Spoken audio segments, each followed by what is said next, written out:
Persuasion is a really important form of communication. We often talk about persuasion as this kind of what my father-in-law calls a Schleimer, which basically comes down to someone who tries to persuade someone to do a certain thing or to think a certain way or to kind of respond in a certain way, but they do it insincerely. And I think oftentimes when we think about persuasion, that's the kind of mindset we have. We think about these people who trying too hard to sell you something or trying to be overzealous in their approach to convincing you of something.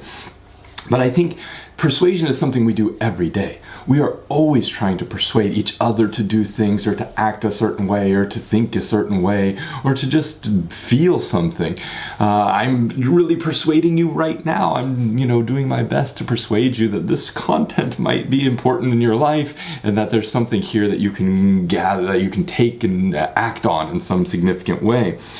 But I think about persuasion in a very different way than I think what conventionally is thought about.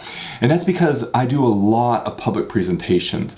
And so when you're presenting in public, whether for me it's teaching often or it's presenting at a conference or wherever I happen to be up in front of a large group or even a small group of people, I often think about how I can persuade them to listen, to take the time to not check their email, to not look at their computers, to not look at their phone, and persuade them that what I'm saying actually might matter to them and that there's something of value in what I'm saying. In order to do that, I don't just launch into the most kind of nitty-gritty aspect of what I'm talking about, but I take a few moments at the beginning of my whole spiel to think about what are the value systems that we have in common, that my audience has in common with me. So what are the things that we are aligned on? Where are we thinking in the same way?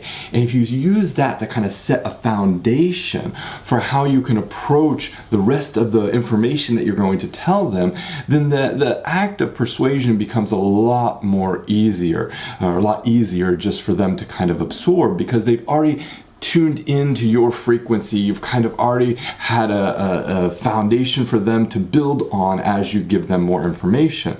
So they've already kind of gone, yes, I agree with whatever you've said. I like whatever you've said. Now let's figure out what we do together next. So it's about bringing your audience together.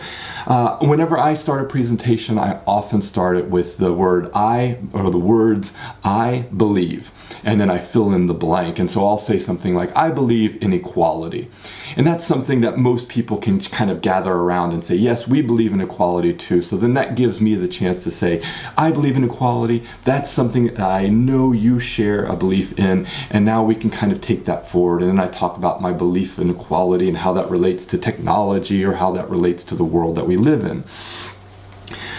So starting off with a basic statement about a value system or a principle that you believe in, that you are as part of who you are, or part of the way you think about the issue that you want to talk about, can set a good foundation and a good framework for allowing you to be more persuasive whenever you get into that nitty-gritty, whenever you get into the actual content of what you want to talk about, or whoever you want to talk about or with whom you want to talk about those issues with.